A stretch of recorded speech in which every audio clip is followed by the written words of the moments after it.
नमस्कार दोस्तों, आप सभी का स्वागत है मेरे YouTube चैनल इलेक्ट्रिकल नॉलेज में। पिछले कल हमने नेचर ऑफ इलेक्ट्रिसिटी के बारे में थोड़ा सा हमने डिस्कस किया था। उसी को आगे हम थोड़ा सा कैरी आउट करते हैं। पिछले कल मैंने बैलेंस बैंड और कंडक्शन बैंड के बारे में बताया था। तो सबसे पहले हमने लास्ट टाइम जो बात की थी, तो उसमें हमारे पास कंडक्टर का कंसेप्ट हमने लिया था। तो कंडक्टर को ही आगे हम कैरी आउट करते हैं। तो कंडक्टर की जब मैं बात करता हूँ, जैसे कंडक्टर है हमारे पास कंडक्टर, तो कंडक्टर में जो गैप होता है बैलेंस बैंड और कंडक्शन बैंड में, वो बिल्कुल भी नहीं होता है। कंडक्शन बैंड और जो आपकी बैलेंस बैंड होती है, ये आपकी कंडक्शन बैंड है, कंडक्शन बैंड है। और जो बैलेंस बैंड है वो इसके ऊपर से ओवरलैप करते हुए इसको ओवरलैप करती है, इसको बोलते हैं बैलेंस बैंड। तो बैलेंस बैंड में कुछ इलेक्ट्रॉन्स होते हैं और कंडक्शन बैंड में भी कुछ इलेक्ट्रॉन्स होते हैं।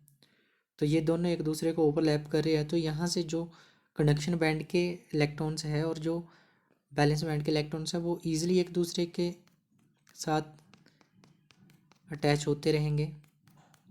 इसलिए कंडक्टर क्या होता है, फ्लो करता है easily, good conductor of electricity होता है। बिकॉज इसमें क्या है, इलेक्ट्रॉन जो है फ्रीली मूव करते हैं बैलेंस बैंड से कंडक्शन बैंड में, मतलब इस बैंड से इधर आराम से चले जाते हैं, इसलिए इसको गुड कंडक्टर ऑफ इलेक्ट्रिसिटी बोला जाता है। सेकंड हमारे पास था इंसुलेटर। इंसुलेटर तो इंसुलेटर पिछले कल हमने डिस्कस किया था। तो उसमें बताया था कि इंसुलेटर जो होता है वो बैड कंडक्टर ऑफ इलेक्ट्रिसिटी होता है। बैड कंडक्टर ऑफ इलेक्ट्रिसिटी मतलब ये अपने अंदर से इलेक्ट्रिक करंट को फ्लो नहीं होने देता। तो क्यों नहीं होने देता, उसके पीछे का रीज़न है आपकी कंडक्शन बैंड और ये आपका जो बैलेंस बैंड है, बैलेंस बैंड। इन दोनों के बीच जो गैप होता है यहाँ पे, वो होता है 7 to 20 इलेक्ट्रॉन वोल्ट। मतलब ये जो गैप है बहुत ज़्यादा है इन दोनों के बीच। तो यहाँ के जो इलेक्ट्रॉन्स होते हैं वो कंडक्शन बैंड के पास यहाँ पे नहीं पहुँच पाते। तो जिसकी वजह से इसके अंदर से इलेक्ट्रिक करंट फ्लो नहीं करता। पीछे मैं थोड़ा सा भूल गया। कंडक्टर की जो एग्जांपल्स होती है वो होती है आपके पास कॉपर, सिल्वर, गोल्ड एट्सेट्रा। और एग्ज़ाम में सबसे ज़्यादा क्वेश्चन पूछा जाता है कि गुड कंडक्टर ऑफ इलेक्ट्रिसिटी क्या कौन सा एलिमेंट होता है। तो सिल्वर जो है वो गुड कंडक्टर ऑफ इलेक्ट्रिसिटी होता है। क्या होता है, गुड कंडक्टर ऑफ इलेक्ट्रिसिटी। अब एग्जांपल लेते हैं कि इंसुलेटर्स क्या होते हैं। इंसुलेटर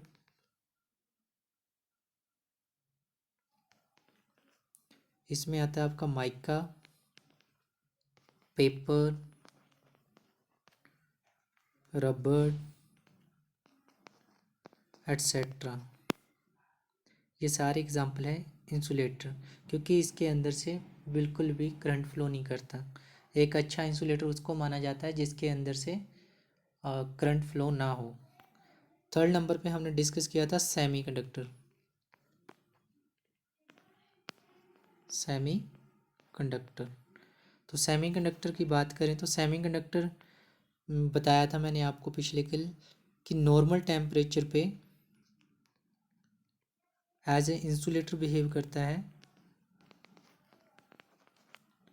और जैसे टेम्परेचर इंक्रीज़ होता है, इंक्रीज्ड टेम्परेचर, तो ये बिहेव करता है एज अ कंडक्टर।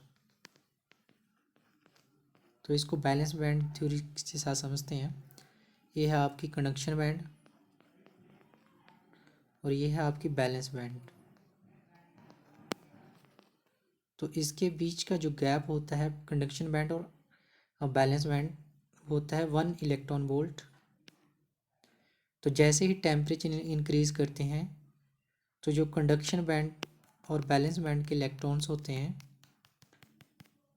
टेम्परेचर बढ़ने से क्या होता है कि बैलेंस बैंड के और कंडक्शन बैंड के बीच जो गैप है 1 इलेक्ट्रॉन वोल्ट का, ये कम हो जाता है।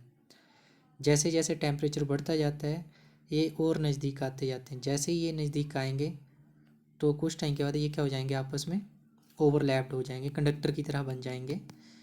अभी जो पहले मैं दिखा रहा था वो एज अ इंसुलेटर बिहेव कर रहा था, अभी ओवरलैप्ड हो गया तो ये क्या हुआ, यहाँ के इलेक्ट्रॉन इस तरफ जाने शुरू हो गए, यहाँ के यहाँ आने शुरू हो गए, इसलिए ये क्या हो गया, एज अ कंडक्टर बिहेव करने लगा। तो इसके एग्जाम्पल देख लेते हैं। इसके एग्जाम्पल है हमारे पास सिलिकॉन, जर्मीनियम और पोटेंशियल वैरियर की बात कर लेते हैं। पोटेंशियल वैरियर सिलिकॉन का होता है 0.7 वोल्ट, जर्मीनियम का होता है 0.3 वोल्ट। और ये एग्ज़ाम में बहुत बार पूछा जाता है।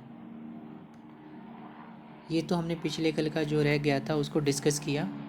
अभी हम डिस्कस करेंगे जो एग्ज़ाम में पूछे जाते हैं क्वेश्चंस उसके बारे में।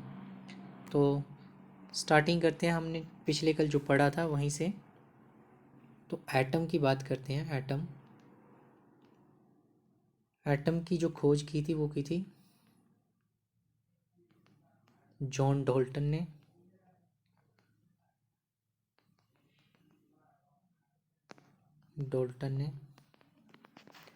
उसके बाद हमारे पास सेकंड नंबर पे था न्यूट्रॉन।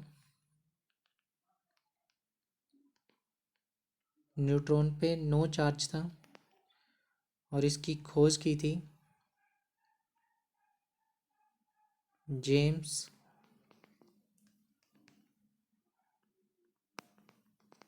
चैडविक ने।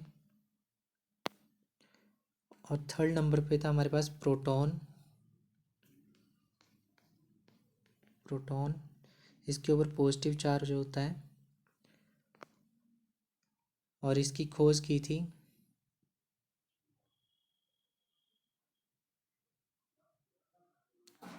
रदरफोर्ड ने। उसके बाद इलेक्ट्रॉन, इसके ऊपर नेगेटिव चार्ज होता है, इसकी खोज की थी जे थॉमसन ने। तो एग्जामिनर पूछता है आपसे कि प्रोटॉन और इलेक्ट्रॉन के ऊपर कौन सा चार्ज होता है। तो प्रोटॉन के ऊपर पॉजिटिव और इलेक्ट्रॉन के ऊपर नेगेटिव चार्ज होता है।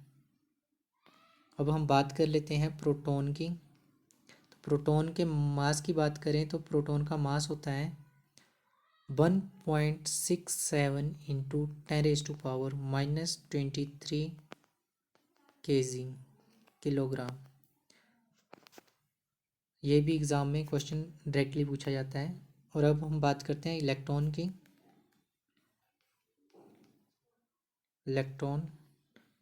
तो इसके मास की बात करते हैं तो इसका मास होता है 9.1 इंटू 10⁻31 kg। तो ये भी एग्ज़ाम में डायरेक्टली पूछा जाता है। तो इसको याद रखने का तरीका क्या है, इस इलेक्ट्रॉन में आपको 31 याद रखना है और प्रोटॉन के केस में आपको 27 याद रखना है कि इसके पीछे 10⁻⁻27। तो इससे आपको एग्ज़ाम में याद रखने के लिए हेल्प मिलेगी। उसके बाद हमने पढ़ा था कि एक प्रोटॉन जो होता है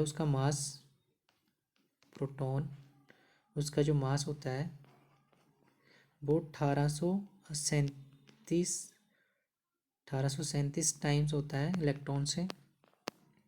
और ये भी एग्जामिनर डायरेक्टली पूछता है एग्ज़ाम में। और उसके बाद एक कूलम में कितना चार्ज या कितने इलेक्ट्रॉन होते हैं, वो होते हैं 6.25 इंटू 10⁻16 कूलम, या फिर 6.2, अगर यहाँ पे पॉइंट मैंने गलत बोल दिया ऊपर, यहाँ पे पॉइंट नहीं रहेगा, यहाँ पे पॉइंट रहेगा आपका 6.25 इंटू 10⁻18 कूलम। किसी भी तरह से पूछ सकता है एग्जामिनर, ऐसे भी पूछ सकता है, पॉइंट लगा के भी आपसे पूछ सकता है। तो उसके बाद हमने पढ़ा था करंट। करंट को हम आई से रिप्रेजेंट करते हैं, और इसके यूनिट पूछ सकता है एग्जामिनर आपसे कि यूनिट क्या होते हैं करंट के। करंट के यूनिट होते हैं एम्पियर। उसके बाद आपसे चार्ज के यूनिट पूछ सकता है एग्जामिनर। चार्ज के यूनिट होते हैं कूलाम, इसको सी से रिप्रेजेंट करते हैं, कूलाम। ये भी डायरेक्टली एग्जाम में पूछा जाता है। और जो मैग्नीट्यूड होता है इलेक्ट्रॉन और प्रोटॉन का, वो सेम होता है। उसकी वैल्यू होती है, इलेक्ट्रॉन के केस में होता है -1.6 इंटू 10⁻−19 कूलम। प्रोटॉन के केस में होता है 1.6 इंटू 10⁻−19 कूलम। इलेक्ट्रॉन के केस में यहाँ माइनस लगेगा, और प्रोटॉन के केस में यहाँ से माइनस हट जाएगा। और ये वैल्यू भी एग्ज़ाम में डायरेक्टली पूछी जाती है। उसके बाद हमने डिस्कस किया था मटेरियल्स के बारे में। तो मैंने कंडक्टर के आपको एग्जांपल्स दे ही दिए। कंडक्टर का जो एग्जांपल्स होता है वो आपके पास होता है कॉपर, एल्युमिनियम, सिल्वर एट्सेट्रा। और सबसे गुड कंडक्टर होता है इलेक्ट्रिसिटी का आपका सिल्वर। और सबसे ज़्यादा जो यूज़ किया जाता है आपका कंडक्टर बनाने के लिए, उसको एल्युमिनियम यूज़ किया जाता है। और उसके बाद रेजिस्टेंस की बात करें तो इसकी जो रेजिस्टिव वैल्यू होती है सिल्वर की, वो होती है 1.6। और जो एल्युमिनियम होता है इसकी होती है 2.18। और उसके बाद हमने डिस्कस किया था इंसुलेटर के बारे में। इंसुलेटर होता है माइका, पेपर एट्सेट्रा। सेमीकंडक्टर की बात की थी हमने, उसमें जर्मेनियम और सिलिकॉन और जर्मेनियम की बात की थी। तो इसमें हमने डिस्कस किया था इनके पोटेंशियल बैरियर। तो इसका पोटेंशियल बैरियर है 7 वोल्ट, जर्मेनियम का 0.3 वोल्ट।